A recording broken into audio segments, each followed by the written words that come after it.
Assalamualaikum warahmatullahi wabarakatuh. Alhamdulillahirabbil alamin. Alhamdulillahilladzi arsala rasulahu bil huda wa dinil haqqi liyudhhirahu 'ala dini kulli wa kafa billahi syahida. Asyhadu an la ilaha illallah wa asyhadu anna Muhammadan abduhu wa rasuluh. Allahumma shalli wa sallim wa barik ala Muhammad wa ali Muhammad. Qala Allah Ta'ala fil Qur'anil 'azim, a'udzu billahi minasyaitonir rajim. Ya ayyuhalladzina amanu taqullaha haqqa tuqatih wa la tamutunna illa wa antum muslimun. Amma ba'du. Para pemirsa Radio RSK 107,9 beserta para jamaah Majelis Taklim Sunan Gunung Jati dan seluruh para pemirsa di rumah, masih bersama Ustaz Suparno dengan Dewan Dakwah Islamiyah Indonesia Kota Cirebon. Pada episode yang 13 ini, saudaraku, ya kita lanjut ya, masih sholat karena berlanjut gitu ya. Nah, satu hal yang luar biasa ya, ketika memang Rasulullah menyatakan barang siapa yang mau sholat kemudian berwudu ya, setelah berwudu ya dengan sempurna, maka dosa-dosanya yang kecil gugur terhapuskan. Luar biasa. Jadi sholat itu salah satunya adalah ya kita memperbaiki diri, apa yang kita perbuat selama dari kurun waktu ke waktu, dalam rangka kontrol diri supaya jangan melakukan perbuatan dosa. Nah, di sini saudaraku, ya jangan sampai kemudian sholat terus maksiat jalan STMJ. Nah, itu kata Ustaz Jainuddin MZ ya, dulu almarhum gitu.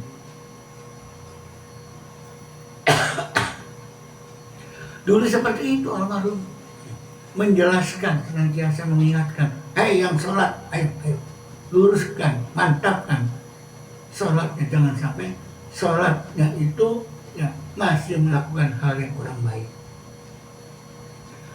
Para pemirsa di rumah semuanya ya, ketika kita sudah takbir, nah doa iftitah banyak macam-macamnya ya. Ya, ada berapa macam gitu ya.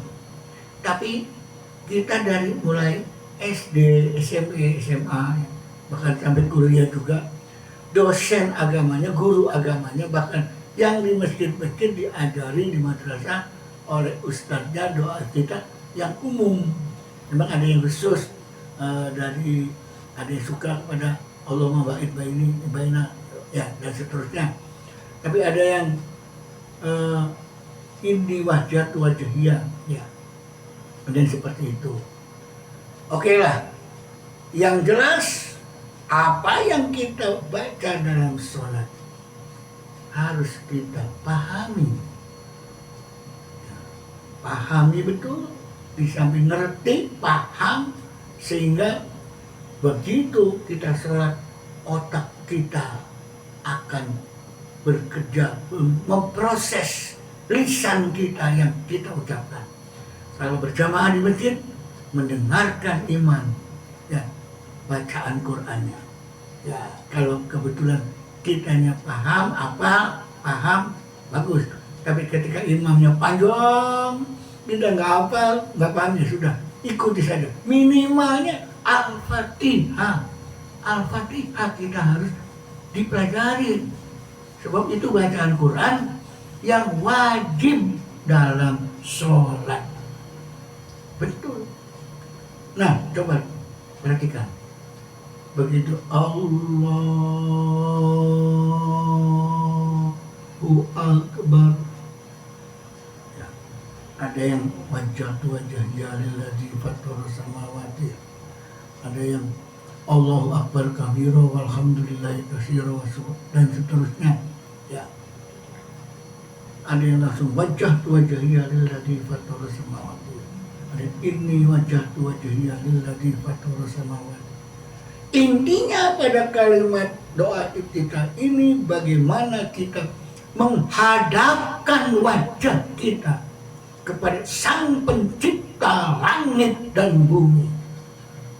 Hadapkan selama sekian jam dari subuh misalkan, mulai jam 5 kita sibuk segala setelah menghadap Allah, mengintrospeksi diri pribadi, sholat sebagai renungan, ya, mawas diri terhadap iman.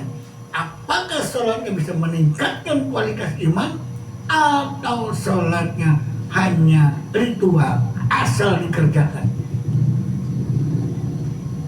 Diupayakan sholatnya, ya diupayakan sholatnya bisa ya memantapkan iman, bahkan meningkat. As-sholatu mi'rajul mu'minin. Luar biasa saudaraku, ya luar biasa. Wajjahtu wajhiyya lilladzi fataras samawati wal ardu hanifan musliman wa ma ana minal musyrikin. Di sini wajah kita, pandangan hidup kita, keyakinan kita hanya menurut Allah yang menciptakan langit dan bumi. Hanya al-Islam, aturan Islam yang kita patuhi sebagai pedoman hidup, yang diajarkan, yang diperintahkan dari Sang Pencipta langit dan bumi. Fataras samawati wal ardh hanifan musliman wa ma ana minal musyrikin. Nah, di sini saudaraku, kita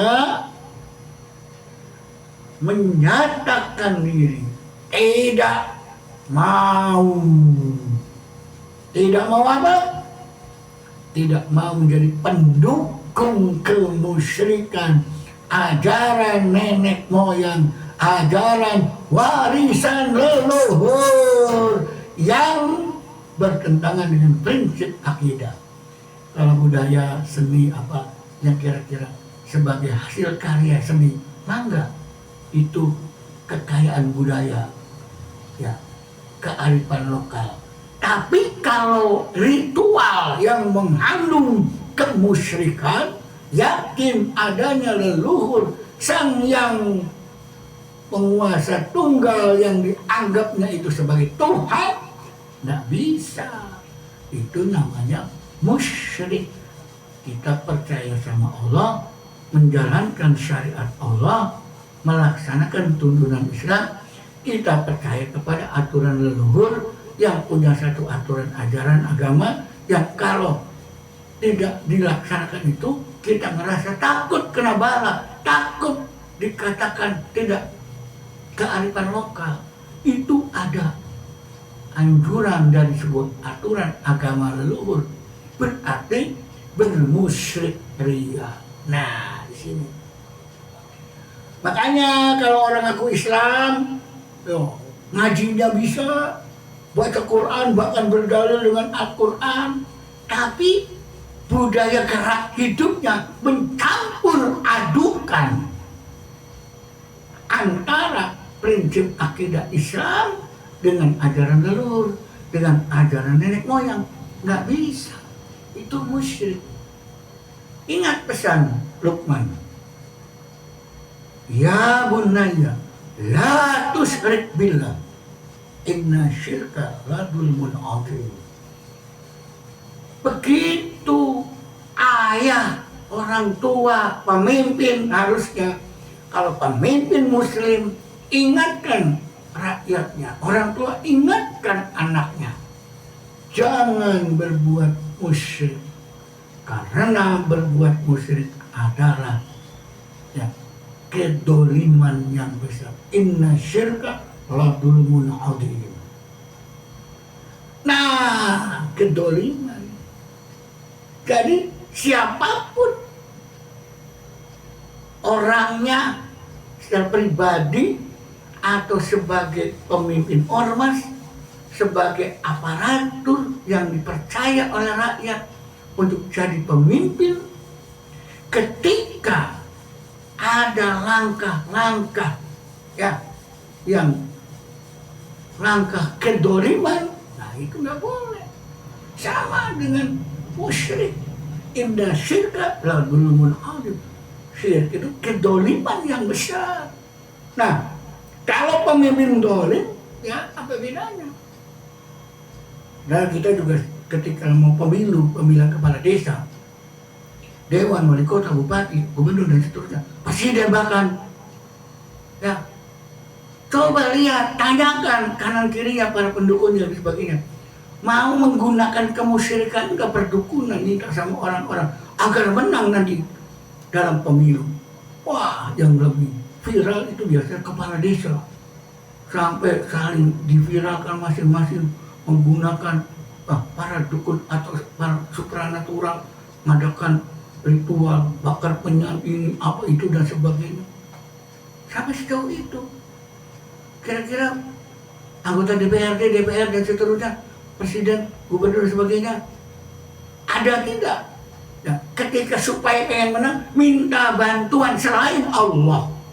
Kalau ada, semua apa yang dilakukan dia setelah menjadi pemimpin tidak berkah. Silakan saja. Para pemimpin-pemimpin yang menggunakan tenaga supranatural, tenaga ya perdukunan, yang menggunakan langkah-langkah syirik, ya itu cara memimpinnya tidak berkah. Disitulah setan terus merongrong hatinya, karena diawali mendapatkan kedudukannya dengan cara bermusyrik ria, dengan cara kemusyrikan. Dan sini para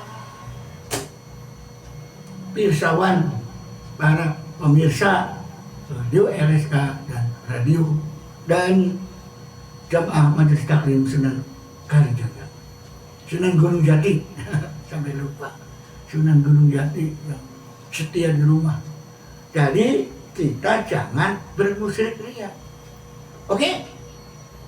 Apalagi kemusyrikan yang kita kerjakan, kira-kira yang kita pahami di dalam doa iftitah.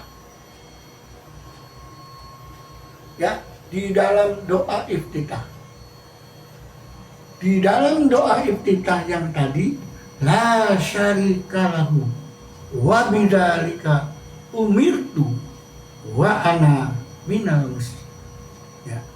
Wa ana minal muslimin. Nah, ini endingnya. Belum sholat dilaksanakan, baru pembukaan kita sudah mantap imannya, mantap. Wah, iya, jangan bermusyrik dia. Jadi yang merasa melakukan kemusyrikan, taubat aja lah. Ya, sebelum apa yang dilakukan itu akhirnya berdampak kepada karakter manusia yang menggunakan dukun untuk mencapai tujuannya. Iya, nanti melalui sholat ini, apa permintaan kita mau jadi pemimpin? Ya silakan. Melalui sholat mintanya, ud'uni astajib lakum. Ya. Mintalah kepadaku, mau jadi pejabat, mau jadi aparat, mau jadi apa, silakan. Sekarang mau menduduki jabatan, pakai ini, itu, dan sebagainya, nggak tahu. Ya di mana tuh? Banyak yang ketangkep KPK, ya. Banyak yang ketangkep KPK. Itu yang ngerasa tobat, ya nanti kalau ketemu saya ada orang yang kebetulan bisik tobat belum, ya, enak terus terang, udah tobat saja, ya tobat enak kalau sudah tobat, tapi tobatnya bila perlu ya dengan sungguh-sungguh. Jadi ketika kita sudah mantap, tidak ada kesyirikan di antara di hati kita, tidak ada kesyirikan, ya baru wa bidzalika umirtu wa ana minal muslimin. Nah, sebuah pernyataan yang luar biasa. pernyataan itu dari mana? Dari inna sholati wa nusuki wa mahyaya wa mahmati lillahi rabbil alamin la syarika lahu wa bidzalika umirtu wa ana minal muslimin.